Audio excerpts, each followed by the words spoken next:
बहन जी, मुझे पता है कि आप मेरे पत्र का काफ़ी समय से इंतज़ार कर रहे थे, लेकिन मैं मजबूर था। चाहते हुए भी शारीरिक वजह से नहीं लिख सका।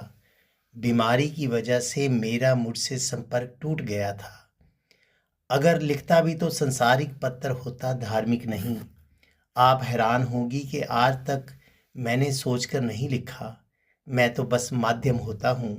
परमात्मा अपने आप मुझसे लिखवा लेता है। मेरी हर बात का जवाब कविताओं के रूप से में मुझे आज तक मिलता आ रहा है। वैसे तो आपको हर बात का जवाब कविताओं, पत्रों और बाबूजी के सत्संग से मिल गया होगा। मुझे आशा है कि आपने उन्हें अच्छी तरह से पढ़ा और सुना होगा। अगर हमारी अंदर की ज्ञान की आँख खुल जाए तो इस संसार की हर घटना आपको जगाने के लिए सहायक होगी। आज रात जब मैं सोने जा रहा था, दूसरे कमरे में बेटा अनमोल अपनी स्कूल की पुस्तक में से एक कविता पढ़ रहा था। बस उसी कविता पर आपको यह पत्र लिख रहा हूँ। यह कविता आपने भी शायद सुनी होगी, पर शायद गुनी नहीं होगी। चिड़िया का गीत। सबसे पहले मेरे घर का अंडे जैसा था आकार, तब मैं समझती थी बस इतना सा ही है संसार। फिर मेरा घर बना घोंसला सूखे तिनकों से तैयार, तब मैं यही समझती थी बस इतना सा है संसार। फिर मैं निकल गई शाखा पर हरी भरी जो सुकुमार, तब मैं यही समझती थी बस इतना सा ही है संसार। आखिर जब मैं आसमान में उड़ी दूर तक पैर पसार, तब समझ में मेरी आया बहुत बड़ा है ये संसार। सबसे पहले मेरे घर का अंडे जैसा था आकार। हम सब जब माता के गर्भ में 9 महीने रहते हैं तो हमारा घर वही गर्भ था, वह भी वैसा ही था। आज वह दिन हम भूल गए हैं। अगर कोई उन दिनों को याद करे तो शायद ही हम दोबारा किसी गर्भ में आना चाहें। और वो दिन आज भी हमारे अचेतन मन में है। जब कभी कोई ध्यान की गहराई में उतरता है, वो दर्दनाक क्षण सबसे पहले याद आता है।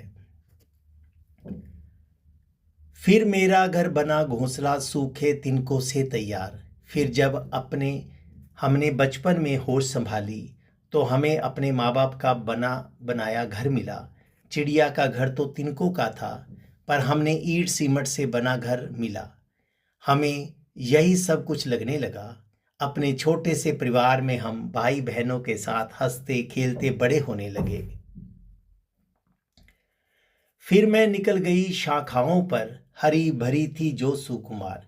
फिर पढ़ाई के बाद बड़े होते हमारी शादी हुई, बच्चे हुए, घर हरा भरा लगने लगा।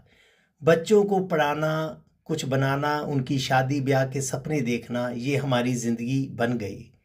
हमारा परिवार बढ़ने लगा और हम इस जिंदगी में उलझते ही चले गए। हम आरंभ को भूलते चले गए कि हम कहाँ शुरू हुए थे, कहाँ से पहले आए थे, अब आगे कहाँ जाएंगे। आखिर जब मैं आसमान में उड़ी दूर तक पंख पसार, तब समझ में मेरी आया बहुत बड़ा है ये संसार। यही आखिरी लाइनें समझ में आनी मुश्किल हैं। क्यों? क्योंकि हम अपने ही बनाए हुए पिंजरे में कैद हो गए हैं। हम उड़ नहीं पाए, इस संसार में मूर्छित हो गए हैं। उस विराट की अनुभूति हमें नहीं हुई है। हम अपने ही द्वारा बनाए अदृश्य पिंजरे में कैद हैं। हैरानी तो इस बात की है कि अब हमें उड़ने का ख्याल, इच्छा भी नहीं रही। पर काश कोई इन संसारिक धारणाओं, मान्यताओं, संकल्पों को छोड़कर जीवन जिए तो उसे पता चले बहुत बड़ा है यह संसार। आपका अगर कोई और प्रश्न पूछने की इच्छा हो तो पत्र द्वारा पूछ लेना। मैं आपका उत्तर देने का प्रयास करूंगा जी। आपका भाई निर्मल शरीर।